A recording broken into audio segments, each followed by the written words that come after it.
Isn't that the greatest conversations where we're not thinking about what we're going to say? We're just responding like a beautiful, energetic tennis match. Yeah. It's why I asked you about preparing. And you can use however you want to do this. Not that you need me to tell you that, so we'll just hop in, I guess. We're going. All right, good. Yeah, we're going. Yeah.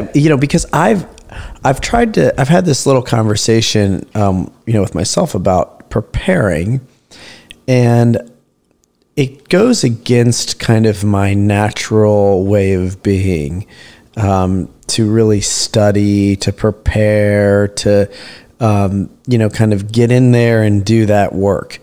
Because, what I like to do is something that feels a lot more free and doesn't take the same kind of energy, to have to sit and focus and dive in. Those are things that just don't kind of naturally come to me. Yet I've learned through tools and masterminds and coaching that the value of the plan and the preparing and the kind of execution of something rather than, the kind of discomfort that comes with the uncertainty can really be of value.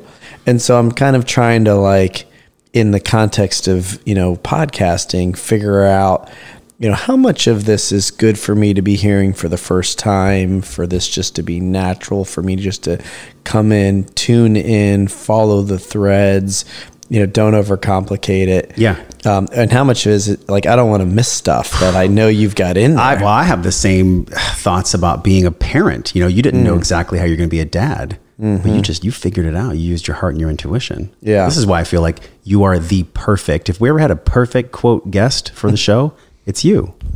Because the physical, the emotional, the financial, the spiritual, the plant medicine. I mean, every facet of which we explore in Wellness Force, here you are, Brett Kaufman. Thanks for coming on, man. Well, it's first of all, I'm gonna ask you wait till the end of this to decide if I'm the perfect podcast. We'll see.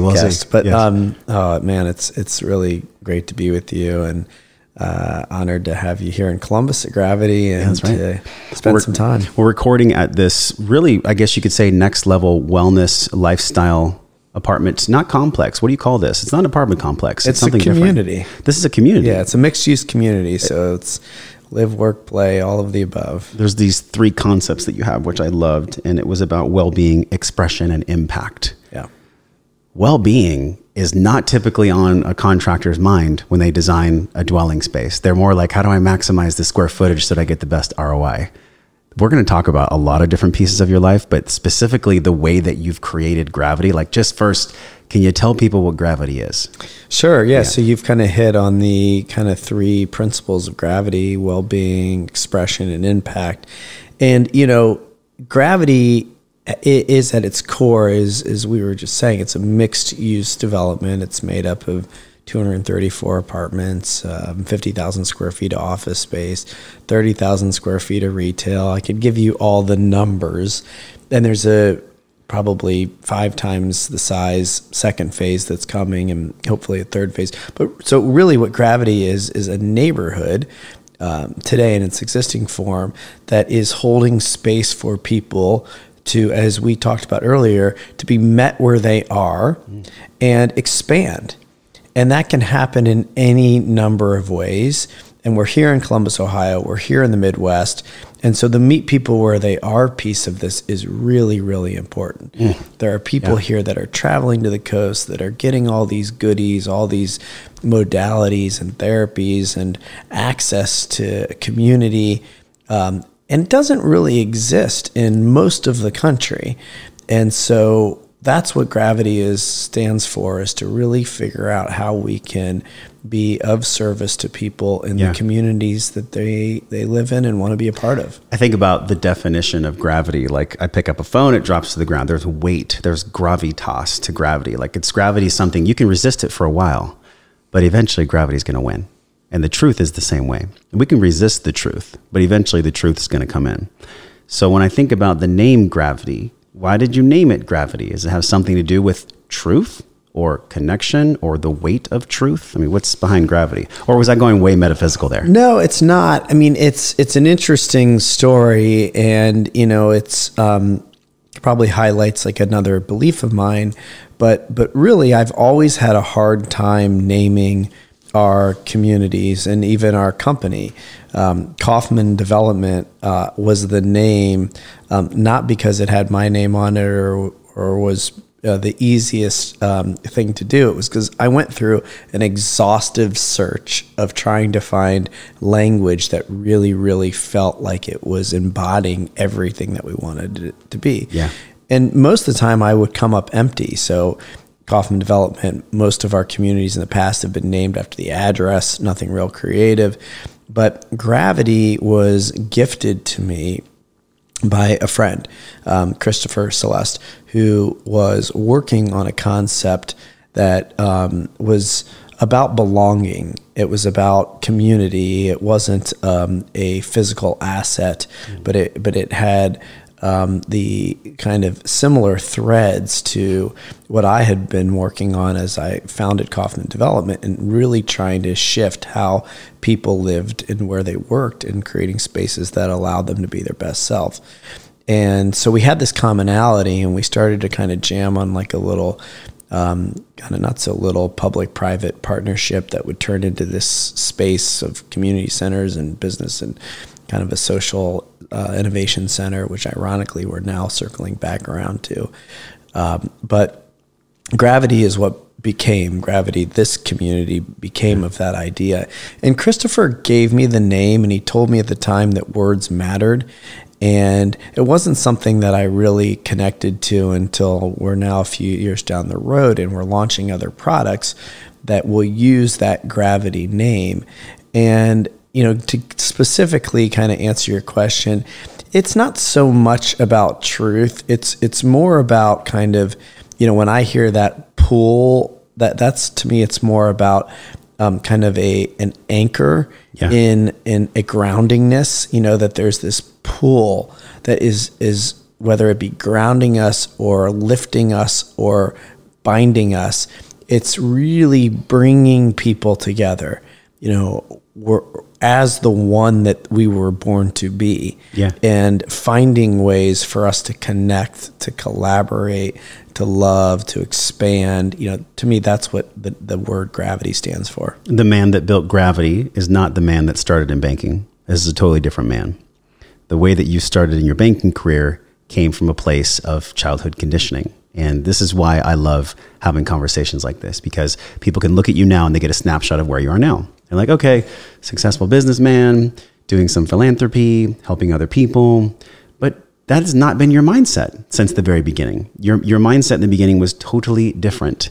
And it was different because you received the contrast that you needed to grow from. And you've talked about this in media, and even in your Mind, Body, Green article, you had mentioned here in Columbus, there's a lot of people with a Western mindset, whether you want to call it Western mindset or not. It's people that want to be healthy, people that want to live their life well. And the way that you've facilitated a space for them, I haven't seen or heard anything like this in the entire country.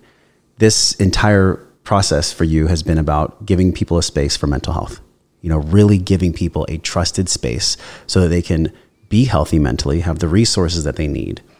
Where did that come from inside of you to give them that? Yeah. So, you're right about kind of the banker times, but, really what I look at that entire period is kind of just the unconscious time. And it was the awakening, and those are happening in bits and pieces along the way.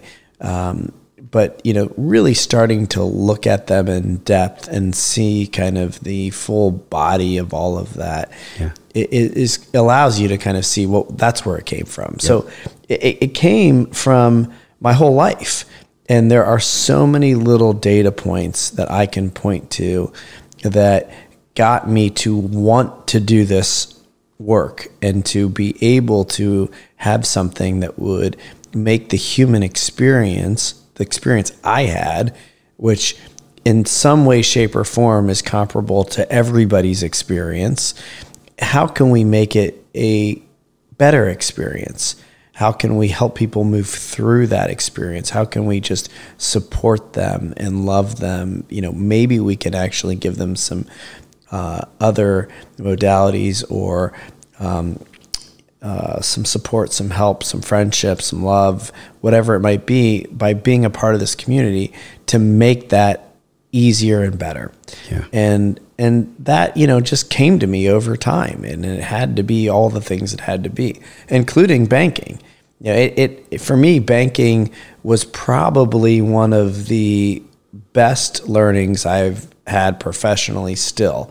And I was not in it that long. I spent about 5 years right out of college, you know, working in, you know, a very kind of corporate environment. Why did you choose banking? I chose banking because I candidly was right out of school. I'd probably gone a few months without a job. And in my world, that was like giant fail. And that was stories and programming I had taken on as a kid. Nobody was actually telling me that if I didn't get a job, you know, I was a failure. Sure. But I was telling myself that, and I was pretty sure everybody else was saying it, just not to me, including my girlfriend, who was 4 years older than me, and potentially her parents, who were looking at me as this young kid that their daughter had broken up with her much it's so easy older, at that age. Yeah, more it's easy at that age to feel pressure, because what are you, 22 years old? And I was probably 21, 22 years old. Yeah. The psyche is very soft at that point. That's right. Depending on what's happened before that. So there was a piece of safety and security. And I'm going to be careful to not project my story on you, because we just did an epic podcast for your show. And you asked me about, like, what did I need when I was that age? I needed safety and security. Was it safety and security for you that drove you to banking? Or was it just, I need something, so I'll just kind of pick this out of the random? I think there was some level of safety and security, but I think it was actually more, interestingly enough, because you shared this, you know, with me, more about kind of the not enoughness. And so to me, what I really wanted to do, and I didn't know this that clearly, so I don't want to make it sound like it was like that obvious and I skipped it, but what I really wanted to do was something in either the real estate development space or in the psychology space. Those were the two things. And really, when I say real estate development, it was more about architecture. I actually wasn't as interested in the business of real estate. I was more interested in the creative side, which is still actually the thing that fuels me today. Yeah. I loved architecture and I loved design. And there was something about the beauty of it that really, you know, felt inspiring to me. And I loved learning about the human condition and the brain and psychology. Those were subjects in a incredibly disconnected academic life. I mean, I had zero interest in academics for my entire life. Did you love math? I might have early on, but I loved almost nothing I studied. I took a speech class in middle school, and I enjoyed that, but I loved the teacher. I loved my 5th grade teacher, and then I remember like 3 classes in college, one of them being a psych class, the other 2 being architecture classes, both in the kind of architecture history and design. And those were the only things that I ever loved about academics. But I didn't follow any of that. And it's funny because, like, what am I doing now? You know, the creative piece. Sure. We're trying to figure out how to make the human condition better. And I'm speaking about it. And all of that is really enjoyable. But I spent about 20 years doing other things before I was able to get the confidence that that was something that actually could be a way of living and a way of working. Yeah. So you know, long answer to your question, but the truth is I went to work at the bank because I wanted to impress my girlfriend and her parents, and do really shallow things like show up at a 5-year class reunion with a business card that said I was a banker. Yeah. That is honestly where my mind was at 22 years old. Can you also have great compassion for yourself at that time, because that was the level of consciousness and awareness that you had? I mean, this is the real gift, isn't it? You can be here now and look back. Can you hold that space for now? Absolutely. And in that case, it's really easy for me to do. So, big deal. I was a banker. Like, it's not like I was doing something, horrendous. I happen to have hated the work, but I learned so much, and I have so much gratitude for bankers who are a critical part of what I do. I understand what it's like to be them, to sit in a credit committee, to be in that culture. And so it's relentless. Well, it's tough. And, it was really just not my calling. But I have friends that are still working at those banks, and they love it, and they've made a life out of it. And so I have a different perspective on when I'm engaging, but there's way more kind of profound examples of how to learn from everything, especially the hard stuff, and how that can be a very fulfilling and totally like gratitude experience. Yeah. And so it's not so much about kind of the first job as it is just getting that it is all happening for our benefit. What was the relationship with money and your parents? How did you see money when you were younger? Well, money was a very big part of kind of the programming, and it was not like so specific, but it was more in the action. So, it was clear. My grandfather, on my dad's side, told the story that he had holes in his shoes and could never afford to go to college, and started a business with his brother, and they started to do well, and they started to have families. And so what did they do? They gave their kids everything they didn't have. Well-intended, absolutely having a good old time, living a life that they never dreamed they could, or they now had, and they're sharing it.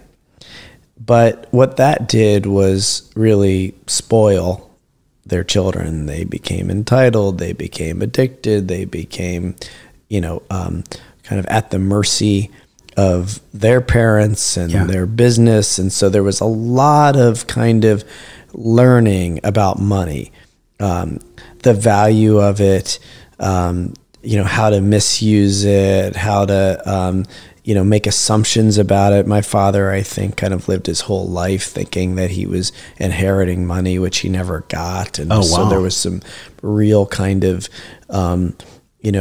stunting that was happening along the way. That actually led to cutting corners and really going about things in a way that really ultimately ended up, really negatively impacting my father's life. He was in prison. He, was unable to really get employed. He still to this day is, in his 70s working 30 hours a week. And so, tons. Now, on my mom's side, it was kind of the opposite. It was not that money wasn't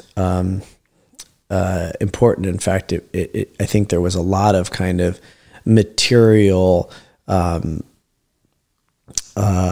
of value in the things that you could buy and do with money, but mostly it was about kind of the experience of it, and that there was a connection to that being fun and important, and a thing that you could do because you've had such success. And I've had to kind of unpack all of that too, as I've started to raise my own family and have success and money, and have to kind of really think about how you want to be with it. Do you have an earliest memory where you can remember feeling love or appreciation towards money, or was that belief more negative and more cautious around money? I think mine were more about love and appreciation. There was caution. Caution came later in business where it was like, oh, well, I don't want to end up broke. I don't want to end up like my dad. So there was a lot of kind of fear and caution around losing what was made. But mostly I think my memories were about kind of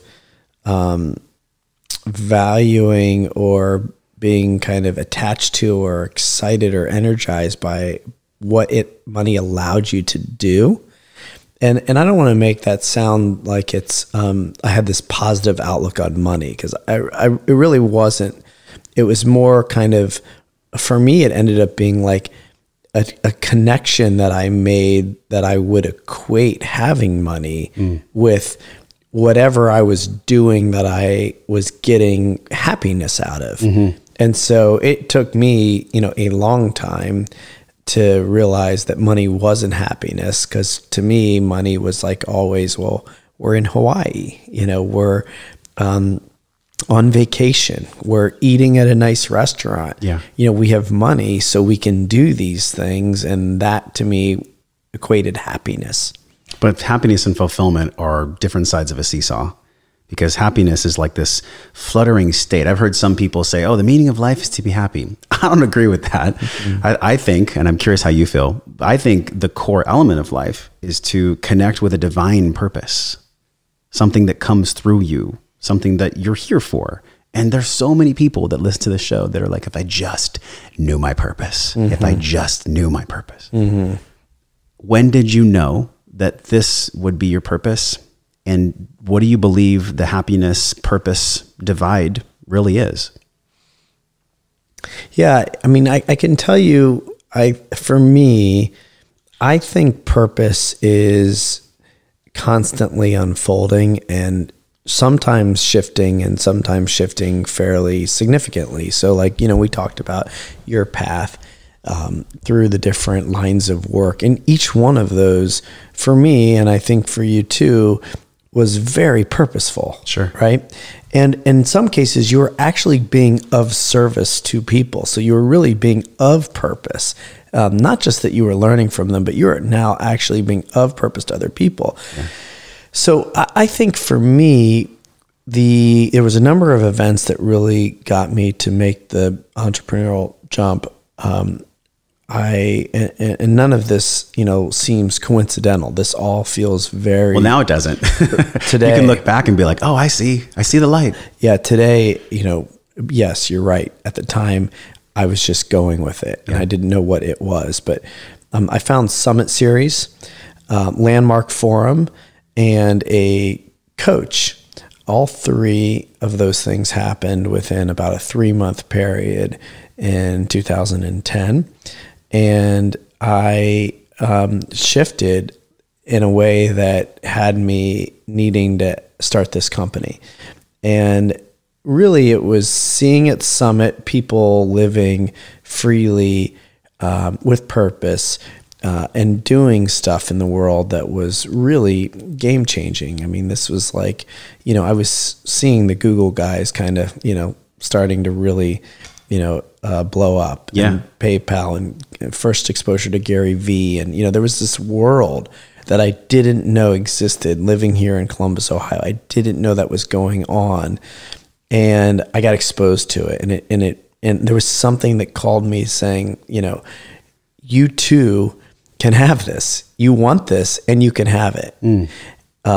Landmark Forum got me to really kind of understand what was possible, and that I could create something that was really connected to who I am truly, and not the stories and rackets and attachments that I'd been living my life under. And then my coach really helped me understand how it was possible to integrate my work and my life, and that the things that I was passionate about did not have to happen after work, on the weekends, or in retirement, that I could actually love what I did every day. And so with that, we created Kaufman Development with the idea that we could provide communities for people to live and work that were of high design, but that really honored well-being, impact, and expression. We used a little different language when we started. And that would be our way to try to change the world. And that if you were working in this company, you would be able to live that integrated life, not just to provide it for other people, but that would be the culture of our company. And, that was kind of my real purpose moment. Now, and I won't continue on, but, the truth is that my purpose moment continues to shift. And so building communities and spaces, and we are doing that more now than we have, in the last 9 years. 2020 will be our biggest year as a company. I am actually focused on how we create and improve and enhance and upgrade the human experience in other ways now, more even than I am focused on the real estate side of things. Well, it's no surprise that I went to a dinner with Dave Asprey where I met Mike Koenigs, and then Mike introduced me to you then, because Upgrade Labs is about up-leveling the human condition. And so now I can trace the energy back. And I'm curious, can you trace the energy back to one of your rackets that you let go of in Landmark? And for people who don't know, you can maybe explain to them what the racket means. And can you see how that racket, can you educate us on how that racket served you up to that point? And then how it served you when you let it go in regards to this financial conversation, creating purpose. Yeah, I think the biggest racket that got kind of cleared, and a racket is like, maybe an attachment. It's a story. It's a thing that you kind of start to believe is true that it isn't really true. So like, for example, I had that it was too hard, or you needed too much money, or that people that started businesses needed to do that at certain times in their life, whether they were young or old. I think I thought both, that there was too many reasons why I couldn't do my own thing. And the possibility, which is kind of Landmark language that I created for myself, coming out of that was, and it's funny because I was just doing a little like Marie Kondo cleanup session at my in my closet bathroom over the weekend, and I found this piece of paper that I keep, and I just hadn't seen it in a long time. It's all soft and kind of crinkled now. It was right next to your nootropics you forgot about. It was down the hall from the nootropics. Okay. But same exercise. And it was the possibility that I had created. And it was really about being the author of my own life. And that was the kind of language that I was using. It was about being courageous and fun and compassionate and being the author of my own life. And that's who I am. But that's not how I was living. And there was a lot of rackets and stories that were not allowing me to really write my own story, direct my own movie. And so, I think it's impossible to really, I shouldn't say that. For me, that meant I needed to start my own business. Yep. And you knew right then. So the racket was, everything we do is connected to how we were imprinted as kids. Yeah. I don't care if you're a deeply spiritual man or woman, or if you're a scientist, if you're a neuroscientist, all of us can understand the conception of when we come into the world, how malleable our right and brain left hemispheres are, how everything isn't necessarily formed yet. Think of a plant. When a plant starts coming up, it opens slowly. How it's fed, how the light comes in, how much water it has, the soil, everything's very dependent on that health of the plant and its surrounding environment. So the things that happened for you when you were a kid, specifically this father, it's a father wound. I think so many of us deal with a father wound that we grow from. You obviously grew from it, but that father wound and the corollary between you being either fed the right kind of sunlight, just like a plant would be. What was one of the rackets that you got from him? What was a racket that you got from him that you identified and that you let go? Yeah. So most of my rackets coming from childhood, from my father specifically, were pretty harsh, but also not uncommon. And I've kind of learned, that I don't want to minimize them because, you know, they were really impactful. But I've also just learned how common they are. And we talked a little bit about this before. Not enough was really a big messaging. My father was a big believer in work ethic and manners and behavior, and men in particular were the ones that needed to look the part, act the part. You know, I was wearing 3-piece suits, you know, before the age of 10, and like it wasn't uncommon. And being told to shake a hand and look somebody in the eye and, you know, perform, school, athletics, you know, when I'm with my parents or grandparents, you know, behave a certain way. And, you know, it was never enough. And, you know, he was drinking a lot and, you know, in his own struggle and work and life with young family and all the stuff that I understand today. But he was angry and he was verbally abusive and scary and intimidating for me and for my mother and my sister. And there was a lot of fear that came in. There was not enough love.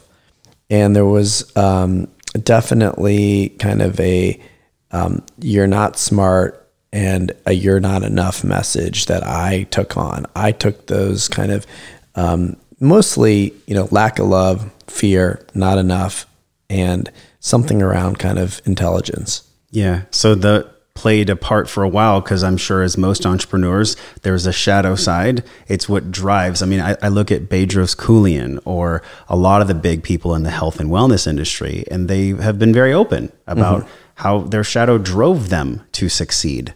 And I think about what you've accomplished, and it begs my question: what part of that shadow, what part of that not enough, or whatever, however you want to describe it, there's an energy there, and that energy created a vacuum. And we know that nature hates a vacuum. So that vacuum, unfortunately, though, can never be filled completely, but yet it drives so much of our society. And this is a mystery for me. You know, how do we do it without that dark shadow? How do we create amazing things without that dark shadow? And how did that dark shadow drive you?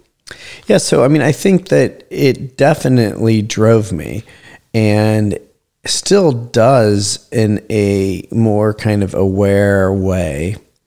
And it's an ongoing thing that I'm still learning how to use to actually serve me in a way that feels aligned. So it served me in that it created a lot of outputs that were beneficial to other people and beneficial to me and my family and the many people that worked on them. So, you know, for us to build communities and for people to actually live there and feel good about the life that they're living, in part because of the environment that they're living in, because of the people they're surrounded by. Yeah. You know, to me, that does feel like it all is serving. And then it was also serving for the learnings that I was getting, for the challenges, for the growth opportunities, for the things that, you know, would then get entangled into my family and how I would learn through all of that, and balancing and everything about it feels very serving in what I'm starting to do now, which is really help other people, invest in other people, coach other people, just support people, entrepreneurs, friends, family. You know, it's showing up for me in droves, and it feels again like I'm called to it in a way that I can use all of that experience to now be of service to other people. And when I'm of service to other people, it's filling me up too. And so it's a constant, I believe it's all constantly serving and again happening for our benefit and as it should be. There's this deep darkness that created the vacuum, the energetic vacuum that I spoke about, and then it's bringing all this light to all these other people. But I go back to this question because it's something that I've been thinking about lately, just personally in my own life, in my own evolution of Wellness Force, and just why we're here in general. And I see in our society that there is so many great wealthy people who I love and who I can just tell they're doing this for humanity. And then there's some people where it's not the case. And we know that on some level that money is just a vehicle. It's just a vehicle for energy transport. And something that I've been leaning into more is making money from a place of already knowing that it's there and actually embodying that trust. But somebody listening or somebody watching, they're not in a place of full surrender. They're not really embodying that aspect of, oh, I know money's going to come, because money's never come for them. And that could be a belief that they have, or it could be just something that maybe they're here to learn. So the big question is, do we create big movements and big money from a place of pain and shadow? Or do we create big movements and big money from a place of love and of service? Do we have to have the shadow before we have the light? Or can we have the light sooner? How do we get to that curve? Well, it's a great question. I actually don't think it's an either or, and that we're actually in control of that decision. So I think it shows up for us, again, in kind of the grand design, which might sound a little bit woo-woo, but, I think there are some people that really need to go through it all, that need to kind of get the shadow out. Yeah. Be with it, allow room for it, let it serve you. And that needs to happen for them to really get the knock on the head that allows them to fully embody the next thing. And I think that there's yet a way for us to kind of try to get to that place faster and without the shadow, by honoring what we know is really inside of us.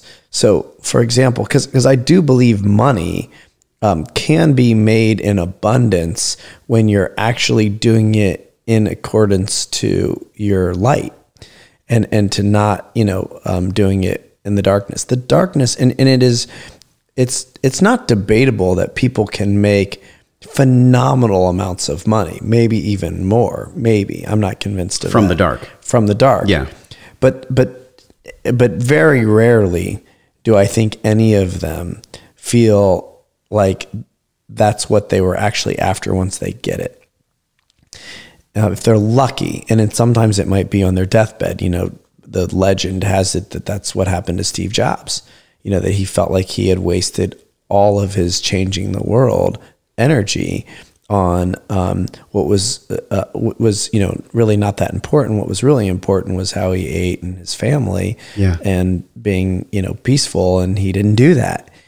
And so I think that at the end of the day, the way forward is really by honoring what's inside of you, your soul, your essence, and creating from that place. And the faster you can start to follow that, trust that, the less shadow you're going to have to be creating from, and the more truth and light. And Let's talk about soul navigation then, because you said purpose is really the way where it doesn't have to be either or.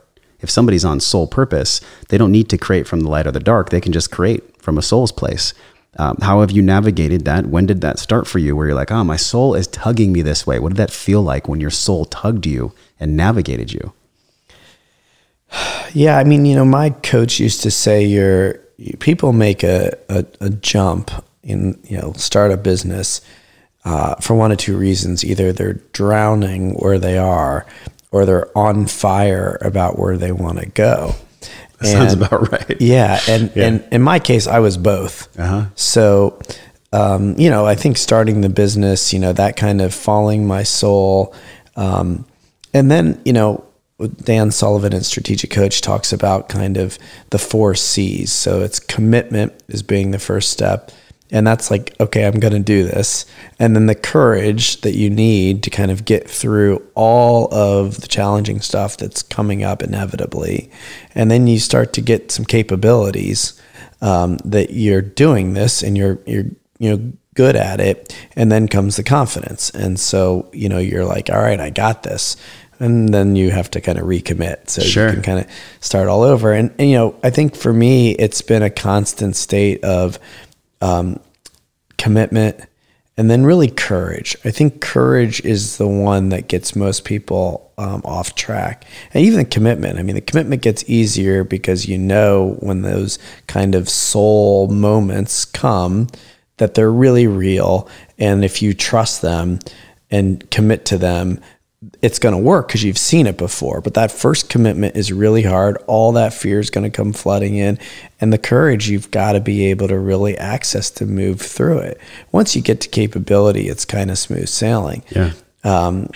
So, I mean, it keeps coming. It was starting my business. It was going from suburban apartments to urban infill to mixed use to now building large scale neighborhoods.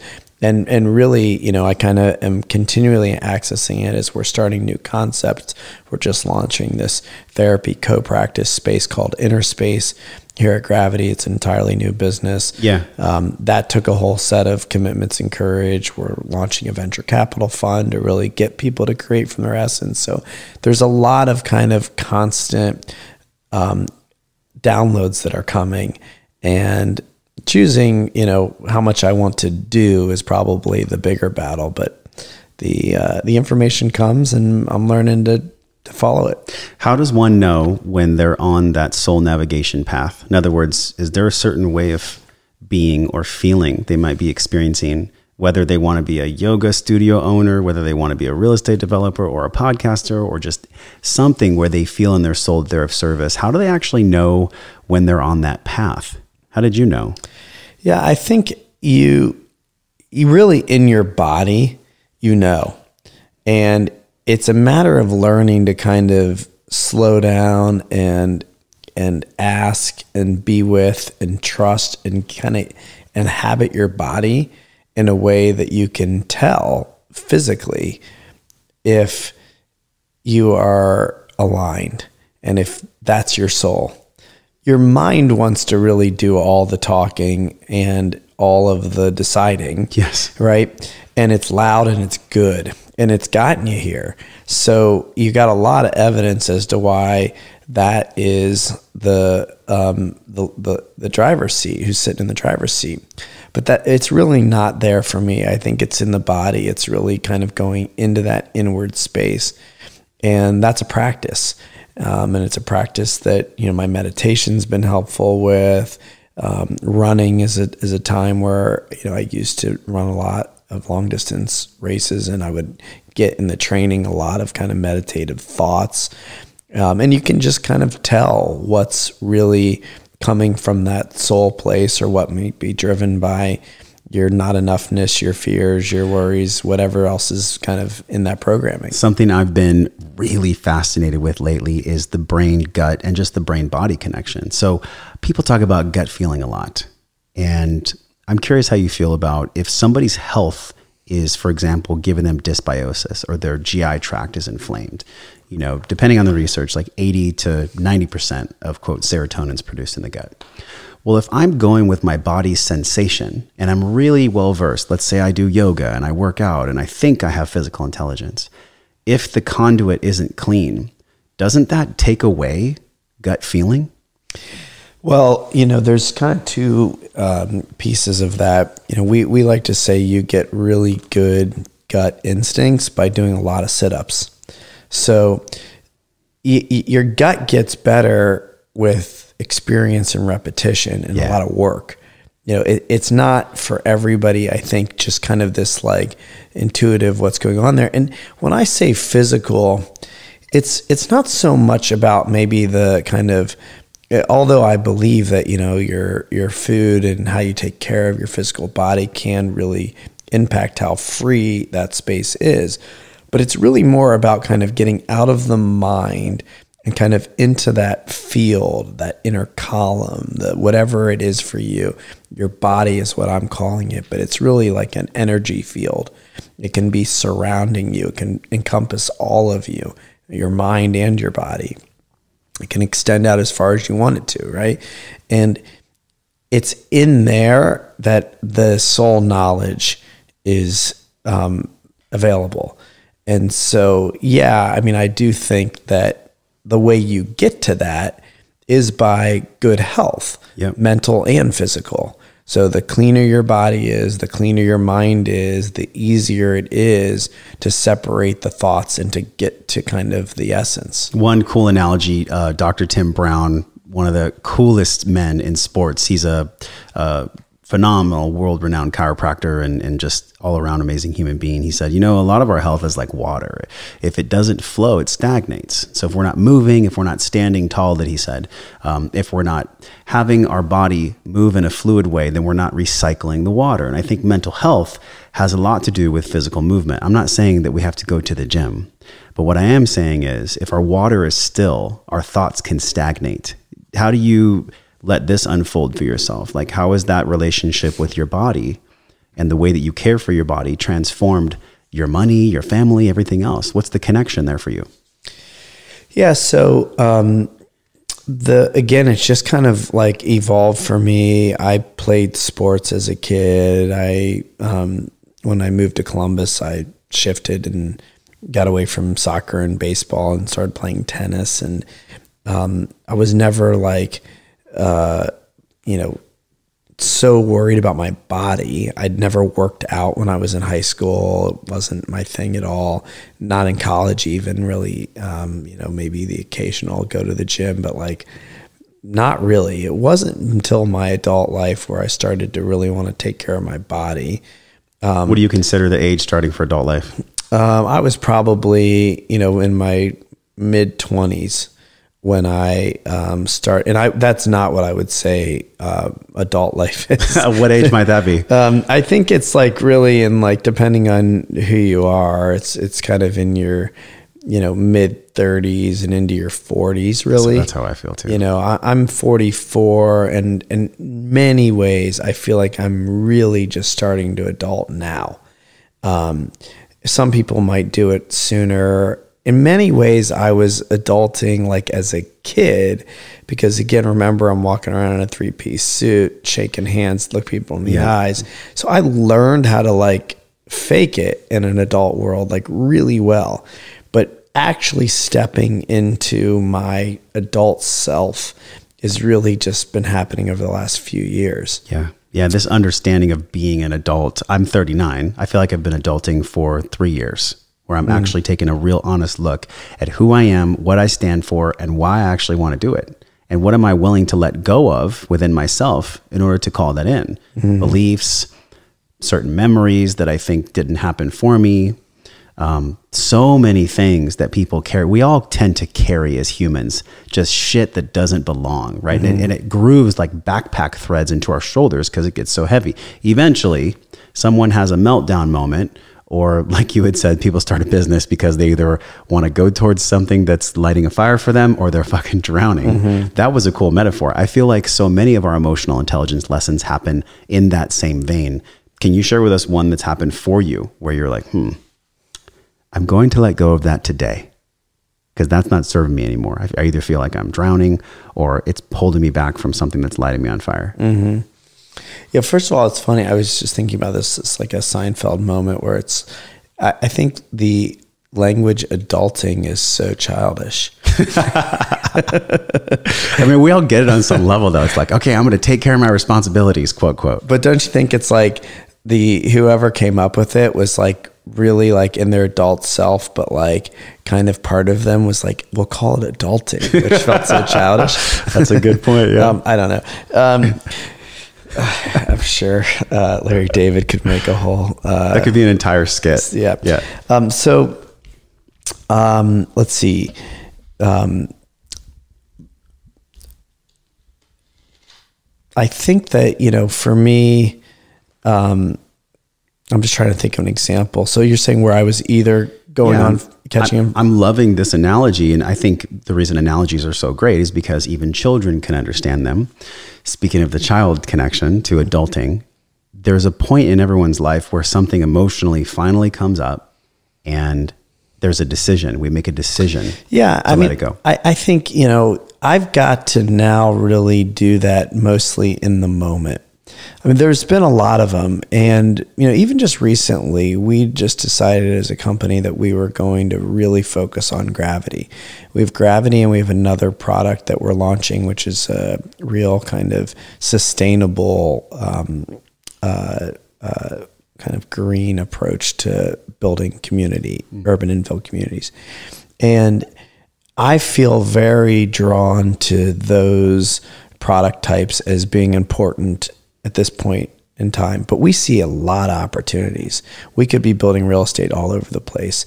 And we've had to just recently kind of decide that if we just do what we're focused on right now and do it really, really well, it's enough. And so I think, for me, it's maybe boring, but it is kind of the same themes that continue to show back up. Like, we're enough. We've done enough. We have enough. We don't need to do anything. And that can kind of really start to spread. And it's now more about not so much the big decisions. It's in the moment. It's in every little conversation, whether it be in conversation with my wife or my kids or a friend or a colleague or in conflict. And even within myself, and deciding how I want to be in all of those situations, there's a constant kind of like ability to dig underneath it and decide in the moment at that like finest little point that I'm enough and that I'm smart enough, and who am I? Well, I'm love and I'm compassion and I'm joy. How am I being those things right now? And that's where I find kind of the refinement really happening. The level of mastery is really kind of in the little stuff. The big stuff becomes pretty easy once you get like, nope, we're enough. Never mind. No thanks. Don't worry about it. Let's talk in January. It gets easy to do that, but it's in the real connection in the moment that, the work is. Do you feel like capitalism in a way has progressed and it's ignored the laws of nature so much, where in the laws of nature, there's always a birth, a life, and a death? But yet in capitalism, it's always about consistent year, month, day, some kind of metric. You better grow or it's not working. Do you feel like because of how capitalism at its core has completely thrown away the laws of nature, that is actually why we're at this point in society where the gap, the divide is grown so big? How do we overcome this? How do we start treating capitalism with the same love and care and acknowledgement that we can with nature? How do they mirror each other? Well, I think that whether it be capitalism or other kind of human conditions, capitalism was born out of something, right? So I think, we're talking about generational human conditioning that's led us to ignore the laws of Mother Nature, to be in the situations that we're in. And, we were talking about this at lunch. I'm not so sure if that isn't a necessary thing for us to actually get the learnings we need. Yeah. Because if like things are good and everybody's thriving, maybe, we start to make some other really bad mistakes. I don't know, but I kind of choose to believe that everything is happening as it's meant to be. And so, capitalism, even, the damage that we're doing, maybe it's necessary. Now, I'm not activating that we continue to do damage. I think that there's a tremendous flaw in being a public company where the quarter is so damn important and people clearly are told, here's what you have to do at all costs. Right. It's the same thing in our school system, the testing model where teachers are, teaching to the test, where that happens. There's a lot of places where we have a performance culture that's sending the wrong messaging. And that's, I think, something that, we need to really evaluate. And it's why we want to launch our own fund, is that the values that we have are around the human being and creating organizations and products that are actually serving Mother Nature and, and all of its beauty. And so it's about, getting a human to have the support, the resources of both time and money and freedoms of relationships and purpose to actually create in this world from a much more clean and soulful place. Yeah, so this is the balance that you're finding, is by offering space to people who you can intuitively tell to really carry on this message of more of a conscious capitalism. They're going to make money because money's oxygen. We chose to come into this 3D world so that we could be here and breathe. And without cash flow, any business or just any family can't breathe. Yet we're in this big shakeup right now. And I'm curious how you feel about this, where technology, podcasting, all the things that are even possible now in the past 10 years, they did not exist from the paradigm of our mothers and fathers because technology just wasn't at that space. Do you feel like right now that there is a true hope for humanity to save itself, to heal the world by utilizing new ways of being in their minds and through technology? How do you see that unfolding? I don't know that I have the clarity of how it's going to unfold, but I do believe that it's all here and it is happening and is really serving right now. And I have a lot of hope. I really do. It's funny. I had this thought this morning. I don't know really where this came from, but I was thinking about kind of maybe we're just living in a period. And that, there have been periods of time that, my 13-year-old is learning about in middle school, where they're going through the different religions and the periods and the way that humanity has lived and evolved. And, I like to believe we're in one of those periods right now. And the thought I had this morning is, well, what would you call it? Like, what is it? And I think it's an awakening. I think we are in a period where people are learning and having access to tools that are allowing them to awaken. And that awakening has to be to serve and protect and honor and love. And so I'm very hopeful and I believe it's happening, and I don't know, kind of how it all unfolds, but I do believe it's happening. Yeah, and I think the fact that we can all feel the excitement, the love, the joy that it is unfolding is fuel that we do have intelligent hope for it to be successful, for us to be here. Whether it's the fall of Rome that you were using, that your daughter's learning about, or it was some other civilization. We look at the Mayas and the Aztecs and the Incans, like they've all kind of had their heyday and then they went away. Mm-hmm. So I think the one thing that they didn't have, though, that we have, is that we have this. You and I talking on a podcast, reaching thousands of people, the ability for us to connect has never been this huge. So I think that is the difference. And even if you look at Ray Kurzweil's work and you look at how he proved about Moore's law and accelerating returns, which now doesn't even apply anymore, technological growth is like this massive hockey stick. Human evolution, it got surpassed 5-6 years ago. Mm-hmm. So now we're in this space that's so fucking exciting where we can choose to create whatever we want if we would just come together and drop the walls. And so with that as a backdrop, how are you dropping the walls? How are you using your resources, your energy, just your life to allow people to drop the walls so that they can access what's true? Mm. Yeah. So, it's an interesting thing because, a lot of, and I wrote a piece about this on Thrive, that a lot of my kids' friends, their parents would say the opposite of what you just said as far as us being connected doing this. Most parents that I know think that the phone is destroying connection, especially when they were little. There was a lot of dialogue. Oh, they just play video games all day. And, what's happened, I think you're right, that there is massive connection. They're playing video games, but they're doing it with somebody from some other part of the world. Yeah. And they're doing it from kids within the high school that they might have never talked to. And so I think there's incredible connection, but it depends on your perspective.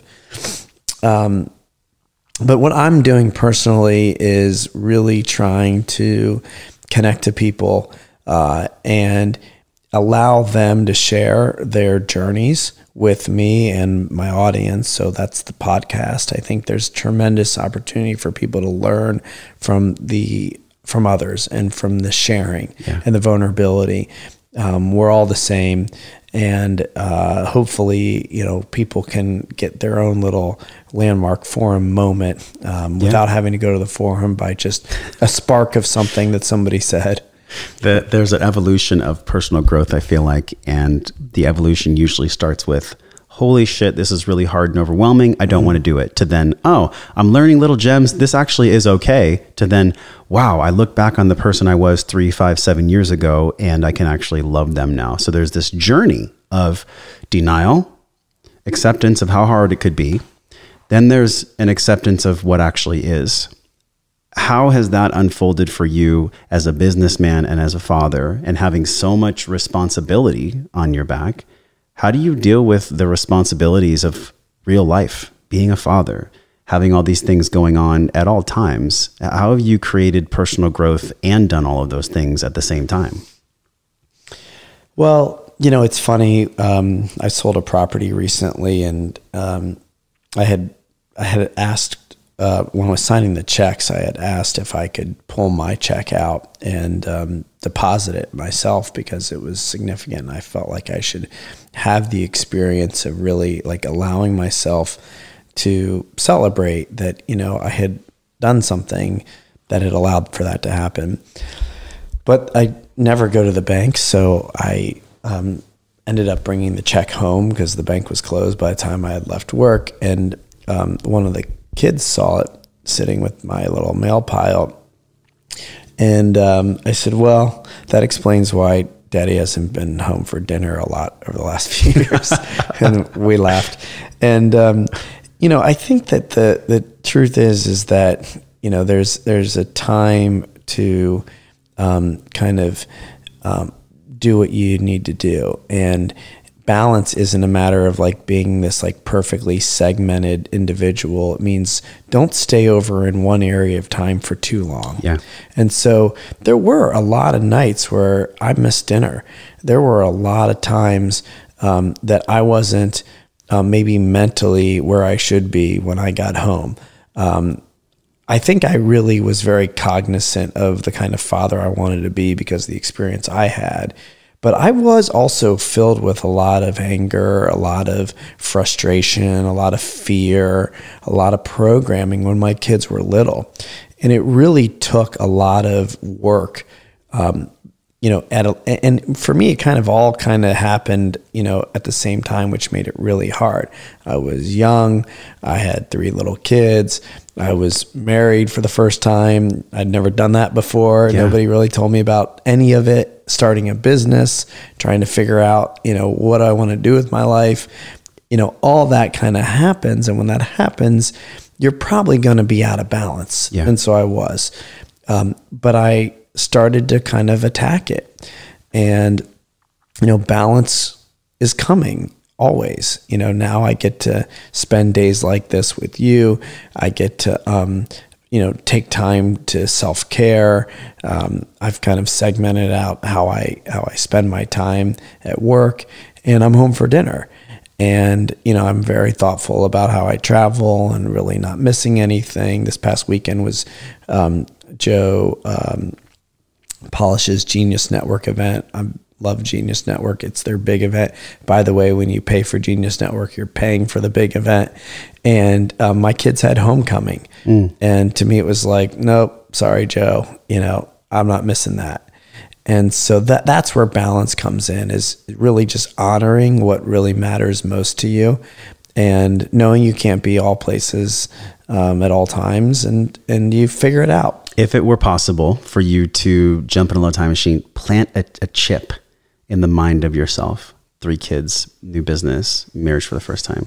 If you could insert a chip for yourself back then, would you, first of all? Do you think that things happen perfectly? And if somebody is in that space right now, no matter how old they are, what are the ways of being or practices that they could be doing that would make their learning curve shorter or easier? Great questions. So would I really don't know. I mean, I really want to say I would say for me, hell yes, I would go. I know. I would go back and give myself a shortcut any day. I really want to agree with you, because that's what we want so badly. Sure. And it's what I'm now committed to doing for other people. Yeah. So, it feels like a hell yeah, but like, it's really hard to argue with what happened, but I think ultimately it's a hell yeah. I mean, I feel like the times where I was not my best self, the times that I feel like when my kids were little and I get upset with them and I'd be mad at myself later that I got upset with them. I wasn't beating them or anything, but I was mad, and they were little kids. What were they're acting like they're supposed to act. And that to me feels like, boy, if I just knew what I know now, I would change that. And I think, that kind of brings me to, your second part of that question, what is that? I think for me, it's really, really focusing on love as the most elevated, most important key ingredient to everything that we do, which means the way that you love your kids, the way that you love your wife, the way that you love yourself, the way that you love all of it, really shifts into this profound kind of embodiment of that being the thing, the only thing. And, it's a mindset, it's all of that. It's when you are in the situation, the reframing towards love, as opposed to all the other things that it could be, a child crying, a spouse upset, whatever it is at work, to see how that is all potentially looked at from a more powerful place. And to me, that starts with love. And love is not something you can always just read. Love has to be embodied and felt and given. Mm-hmm. And sometimes in those moments where we're the most triggered, how dare you do this to me? How dare you act like that? Why is this happening to me? Like, the trigger can be so overwhelming that forces out love, that I think that's part of us being here, is to figure out how to not figure it out, and just how to be with it all. The shit, the triggers, the muck, the straining, whatever word you want. We all know what it feels like, whatever word I want to use to describe it. We all know that feeling of like, fuck, this is the last thing I want to do right now is love this person. The last thing I want to do in this moment is send love their way. Yet, I mean, I'm getting just chills in my arms just thinking about it. Like, that's everything. It's been in every ceremony with me. It's been in some part, some way, every breath work, every time I talk with Carrie Michelle, every time I feel about my mom or my dad, like, it's always there. It's always that little piece that's inside of all of us. Yet there are certain ways to let it spring out more, right? Like, what are your, not just self-love practices, but what are your practices about being love in moments when you least likely want to? How do you cultivate more of that within yourself? Yeah, I think, it's easier with some than others. And, at times, it's still challenging, but it becomes kind of a default way of being. And when I see my, kids walk into a room, love is the emotion that I have for them.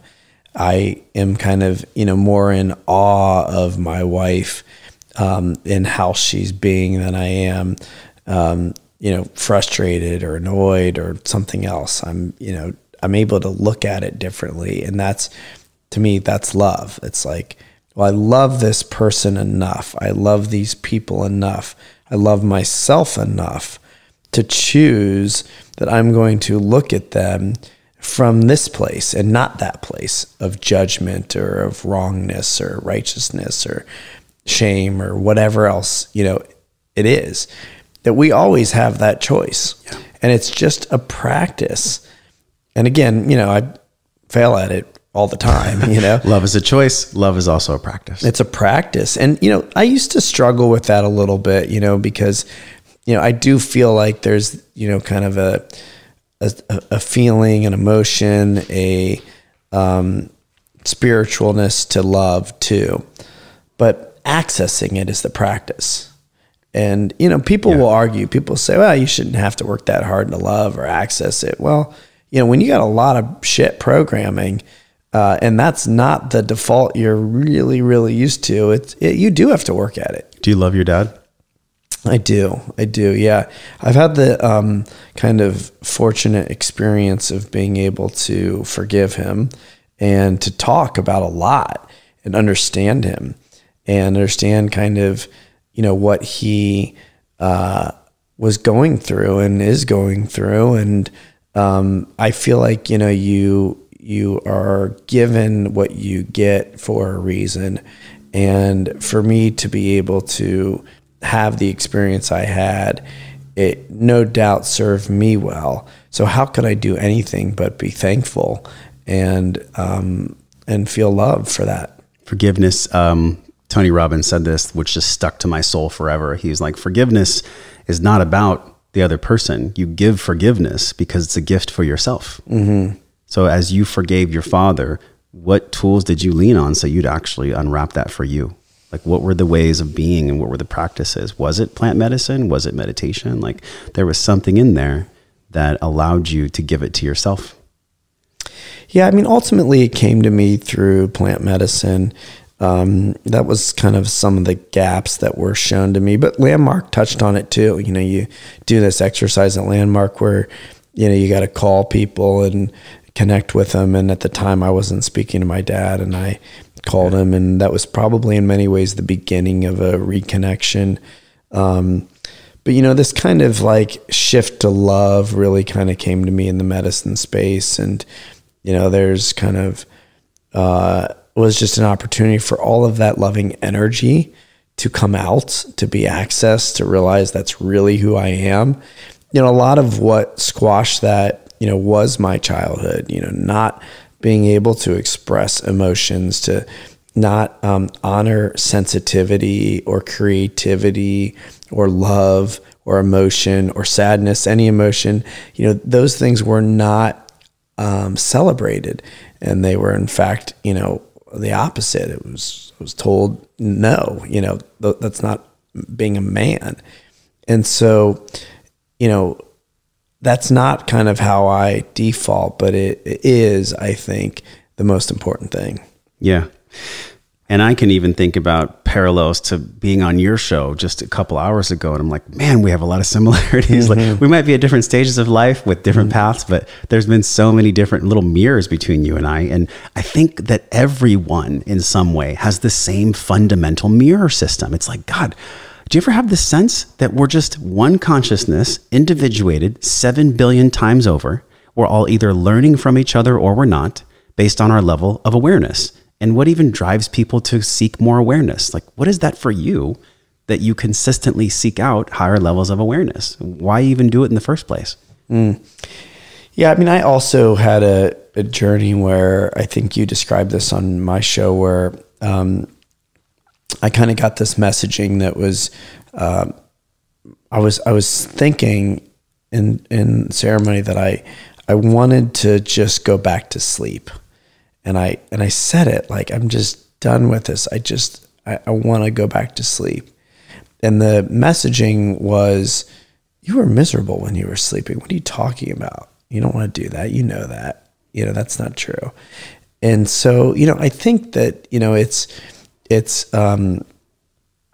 it's just kind of like happening, and it has to happen because it's what our souls are calling for, that we're being drawn to it. Even if we resist and we're holding on, the ego's holding on, it's pulling us, because it's that natural return to that energy, that divine energy that we were born with, that we came from. And so that's the pull. And, it's just a matter of letting go and surrendering. And it's hard. you think you're doing it too, and then like the ego smuggles its way in. You're like, shit, I didn't even How'd you get here, motherfucker? And you were back in the driver's seat, you know, you sneaky motherfucker. Yeah, like that. God. You're good, you know?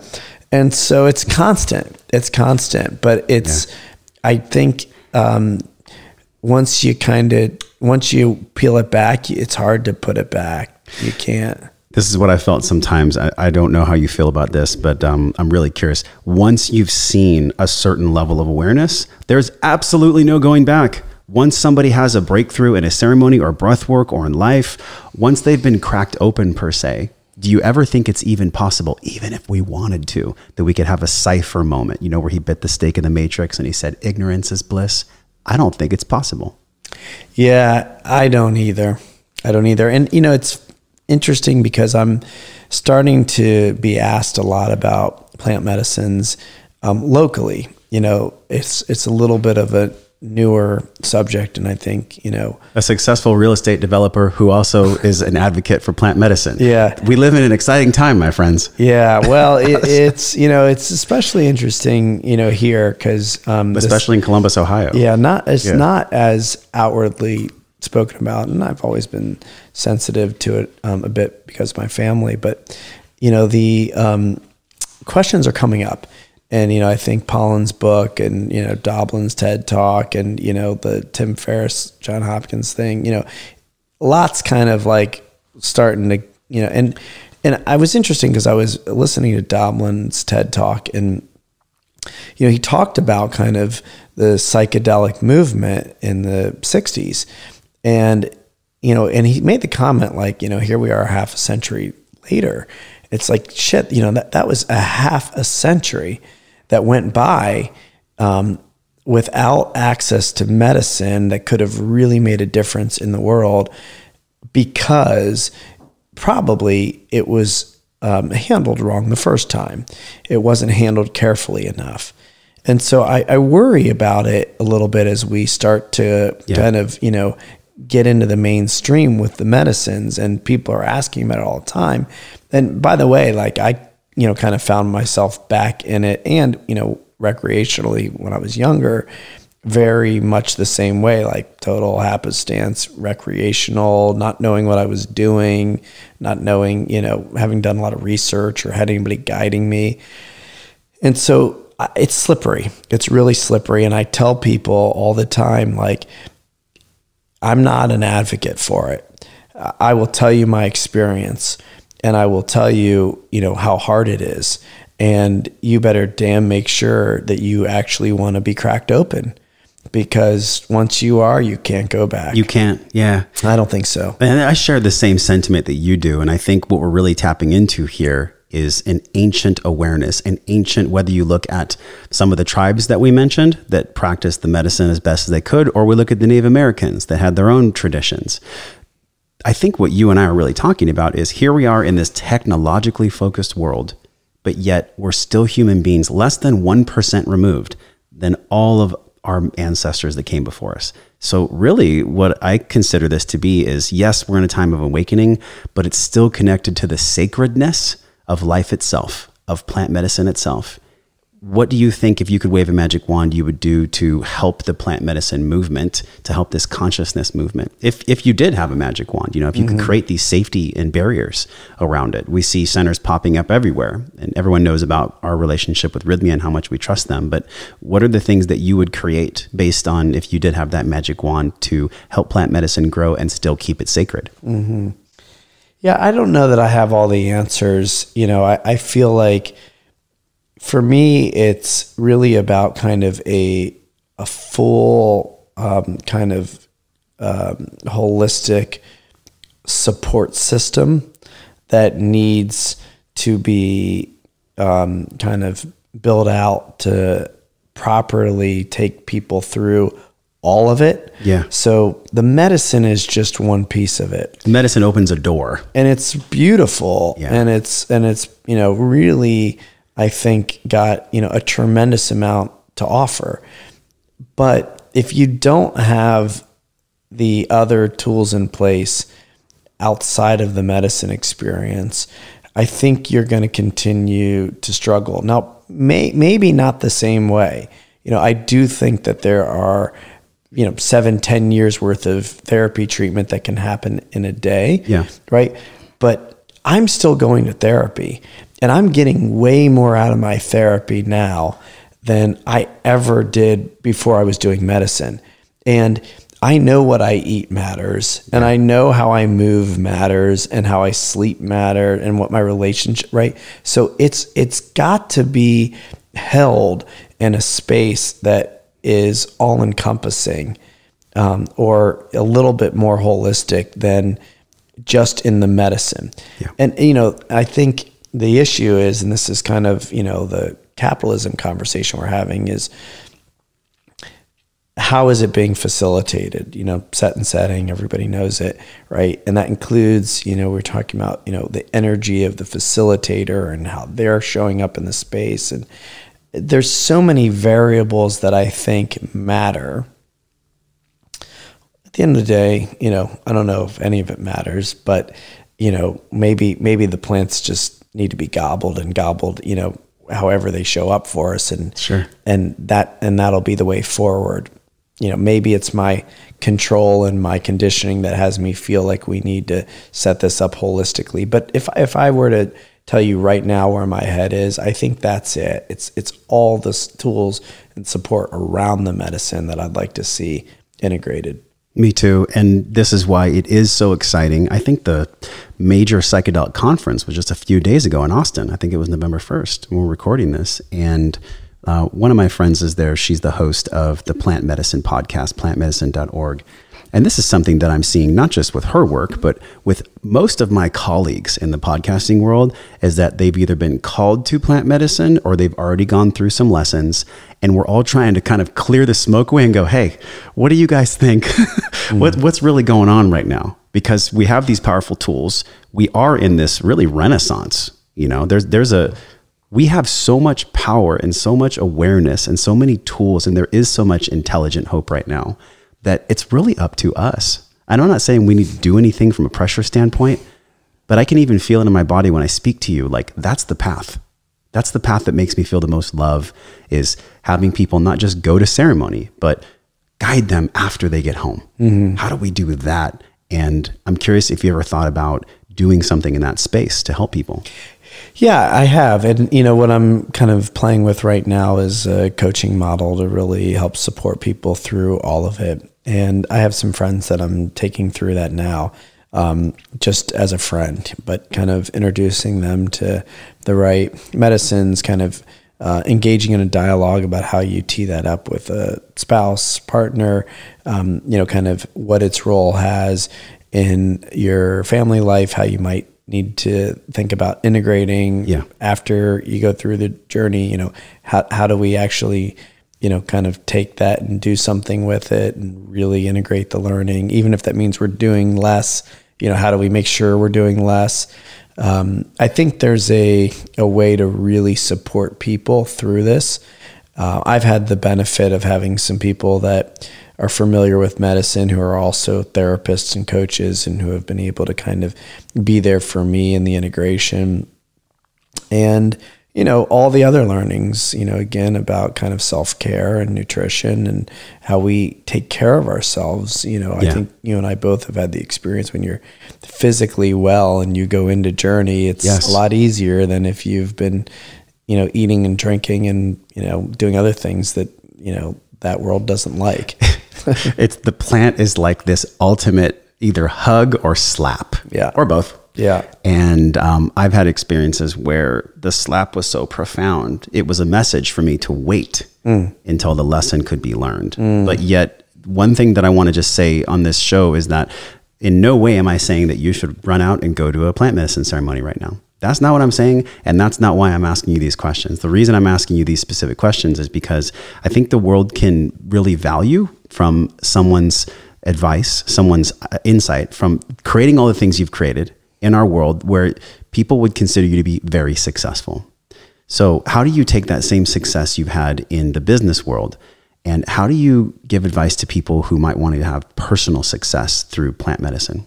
Yeah, I mean, I think for starters, I want to just also make it clear I'm not an advocate for plant medicine, telling people to go out and do this Exactly. either. I mean, I think honestly that it's dangerous. You've got to really be careful and make sure you've got the right support, both with the medicine itself, with the facilitation of the journey, and afterwards. Yeah. And so it's really something to be elevated.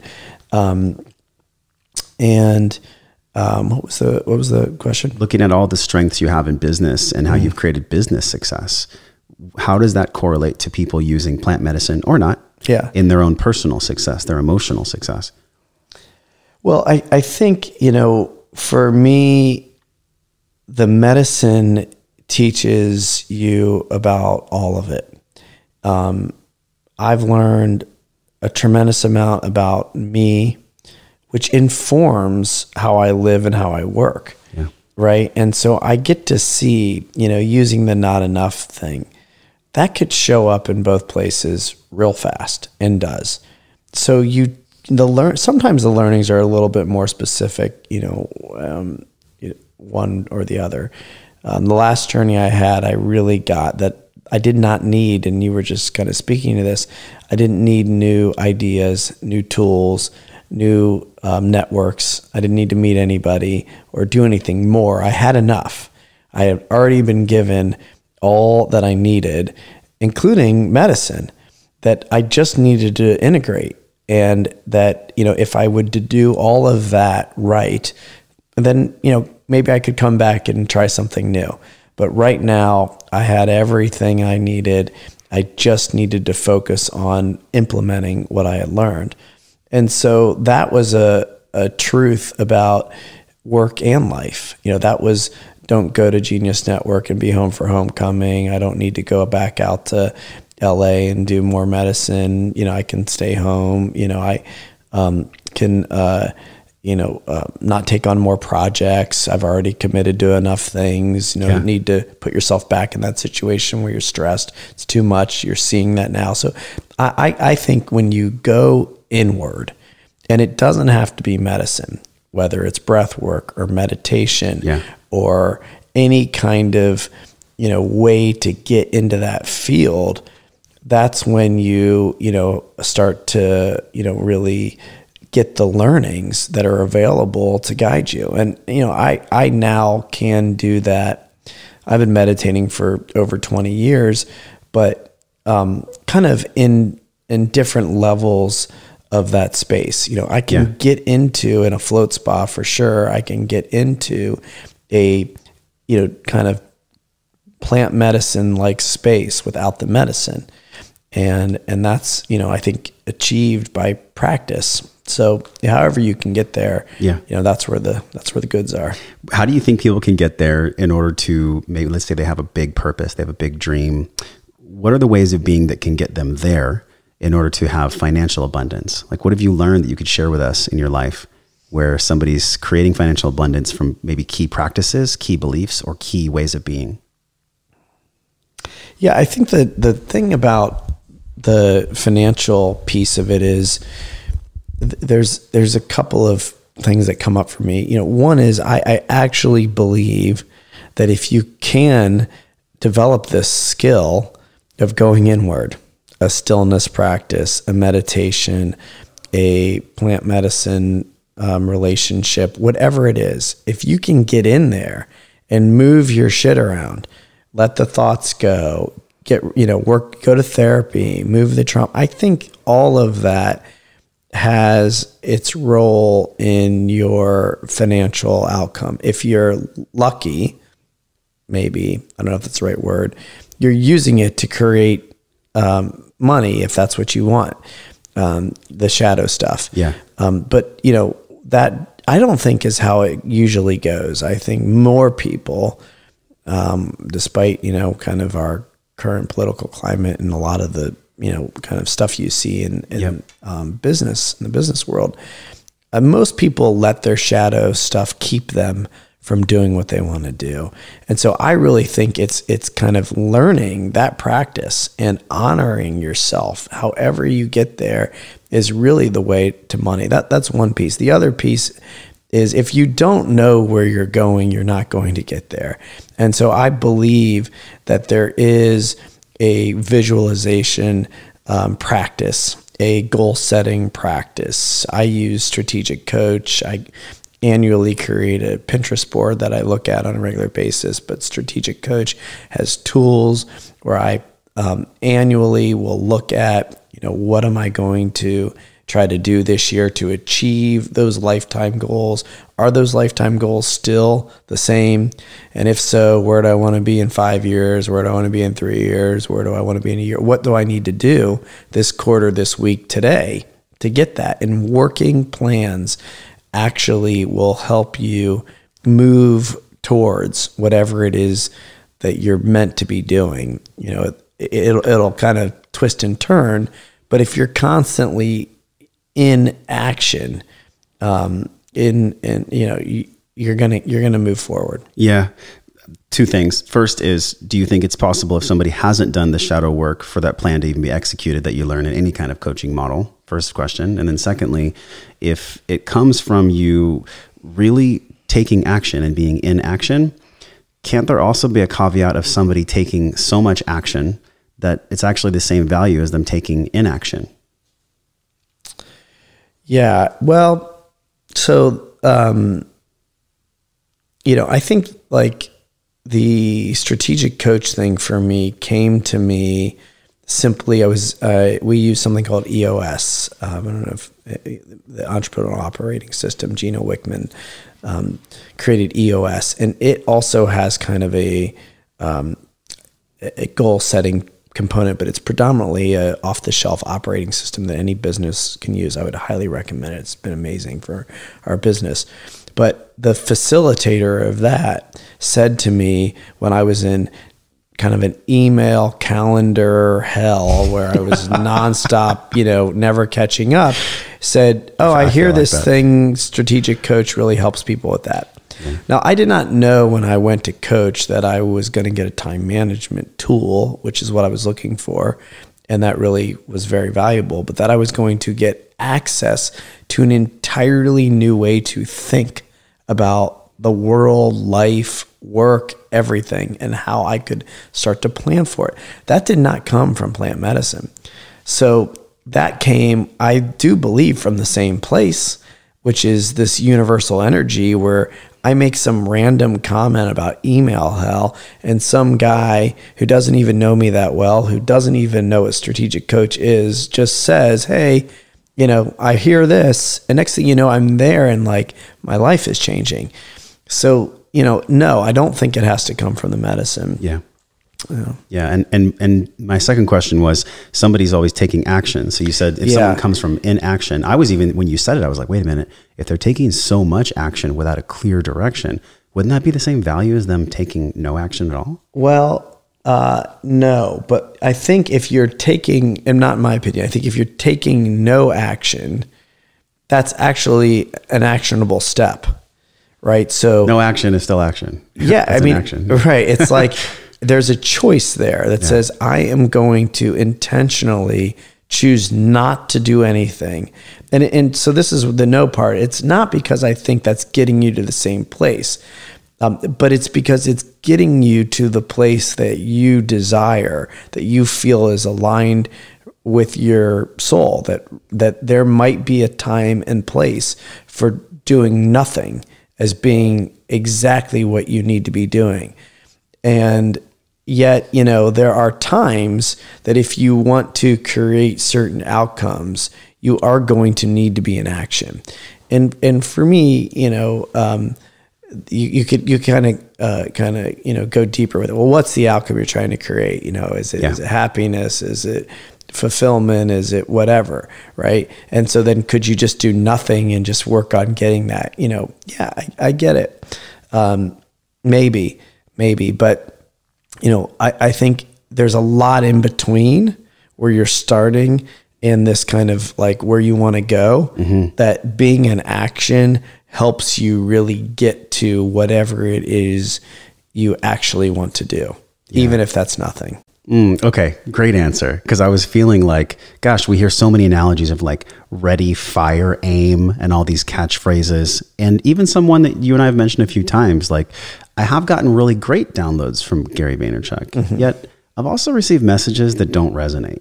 And almost as not as parting guidance, but as almost parting guidance, because we got to wrap this up at some point. I could probably talk to you for another 2 hours because it'd be fun. So as semi-parting guidance, if somebody is on this path of creating purpose, we've talked in the show from multiple leaders about how incredibly powerful purpose is for wellness. Without purpose, specifically, I'll just speak for men. Like in my life, when I haven't had a purpose, I felt like I was going to die. And I think a lot of people, men or women, feel this way too. If someone is reassessing where they are with their purpose, in other words, if they're finding their new purpose, can you speak to them right now? Could you give them anything solid that they could be doing, thinking, or being around creating their purpose? Yeah, I mean, I think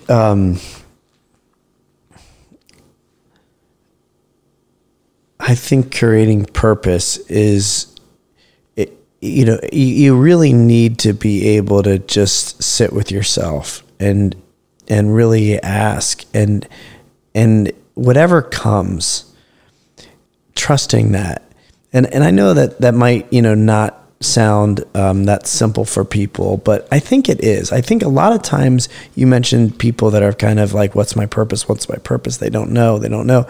I think that's where the action comes in. That really what you don't know is about fear, a doubt, a worry, a racket. It's some programming. That's the don't know piece. The abundant thinker, the strong kind of core, that person says, well, I don't know that I know, but I know enough and it feels right. And I'm just going to do it. And if it doesn't work, it's okay. Or if it's not my purpose and that changes, that's fine. I don't care. It feels right now. And I think trusting that is really the key to purpose, is kind of letting go that you've got to have it all figured out and that it's got to be perfect, that it's got to be right. That's the programming. And that's, been kind of a challenge for me, is that, I kind of started the business as a one-person business and then added people, and yet there were certain things, because I had so much on the line and because I had been doing it all, that were hard for me to just kind of let go. Yeah. And, I think you've got to really learn just to let go and trust when it's coming from that soul place. And, to your Gary V point, sometimes the trusting is knowing what's not landing with you, right? So I love Gary. Gary, I met at Summit, actually, at that same first Summit experience, and I had dinner with him. And it's not because he knew me or I knew him. We literally coincidentally ended up at the same dinner table, 5 people for dinner, and Gary's one of them. And he totally blew my mind. I had never seen anybody on stage talking like that, being that way. And it really opened me up. It was very inspiring. But there are some parts of Gary's content today that I think even Gary would say, that's not who I am anymore, right? That's not what I believe now. Yep. I used to listen to Howard Stern for years, and I watched Howard go through a change. I really wasn't around for kind of the stripper days and all the wildness, that he was kind of shock jock. Yeah. I kind of came in when he was doing unbelievable interviews, and he was talking about his therapy, and it was really interesting that, and I think he's embarrassed of those days to some degree. And so, I think as in practice, you have to know when things are right for you and when they're not, both with what you're going to do and what you're going to take in. And there's a constant kind of, core building, trusting self process that, is required to really tap into that purpose. When you were speaking, I was visualizing a sword of intuition and you sanding it, constantly sharpening, when do we do the thing? When do we not do the thing? When do we trust? When do we not trust? When do we share? Or when is it oversharing? And I don't know if that's ever going to stop for our lifetimes. And I think the same thing happens for our wellness. So I always love to hear people's stance, their insight on this question. And the question is, we have this physical body. We're learning how to be intelligent inside of it. We have this emotion, we have this brain, we have this emotional intelligence that we're understanding. And all the while, especially with you and I, we have this spiritual energy that guides us as well. And in the center of that, it's like a nexus. In the center of that, there's us living well. There's us living a life of wellness. So knowing all of that, how do you define wellness? Like, what does wellness mean to Brett Kaufman? Yeah, wellness to me is really about kind of a total state of being. And it's about being who you are. And to me, for the most part, I think love is at the core of that. And so a kind of well life is really about kind of being who I said, before that I am. I'm compassion and light and joy and love. And if I'm being those things, then I'm a well-being. And that's what wellness means to me. Well, if people live in Ohio, they know where to go here at Gravity. And it's been such a joy to spend time with you, man. This is why I love podcasting, is I get to practice this skill really of communication. And so many people I've had on this show, they've had success in varied degrees, but a big takeaway for me is if we want to be successful, then we get to embody these practices of love, self-love, doing the shadow work. That's where all the money comes from, actually. That's where all the abundance comes from. And we covered a lot of ground, man. that was a really good conversation. Yeah, that's fun. We talked about a lot of things, but I want to leave space for you. If there's anything else that you think would be of service to people that might be able to learn from you or garner a gem from you, is there anything else you could leave the audience with? Yeah, I mean, I think we've talked about a lot, and thank you for having me. And it's been awesome to hang and have these conversations. They really mean a lot. You guys should have heard our lunch conversation. We'll record that next time. Yeah. No, it's fun and it's great to share our work with people like you and your audience. And I think that, for me, everything we're doing, Gravity, the fun, inner space, the projects, the coaching, the speaking, the writing, it's all about trying to make a difference in people's lives. And I think that is probably the thing that, I don't really push people to do anything, but I would like to see people really get this connection to kind of not just money, but yes, money, because I think that matters a lot to people, but money and actually what you're really after, which is what you were saying about the, no action thing. What you're really after is this life of fulfillment. And I think the service to other people and to this world are really, really an important part of that fulfillment. And don't think that can't all be really tightly intertwined. That in fact, that's what the world needs. We need more people and more organizations and more companies, for profit and not, that are aiming at trying to make a difference in the world. And, Dan Sullivan says, the narrower the niche, the greater the opportunity. I still think it's a pretty narrow niche to go after making phenomenal amounts of money and achieving all of your work and your life goals by helping humankind. I think that's like a pretty big free zone frontier. So if there's one thing I would say, it's follow that. I think there's a lot there for everybody still. Well, people are going to listen to this twice, maybe 3 times. And as you guys listen, just know that you're loved, you're supported, and that you're on the right path. And thank you for listening to the show. Brett, thanks for coming on. Thank you.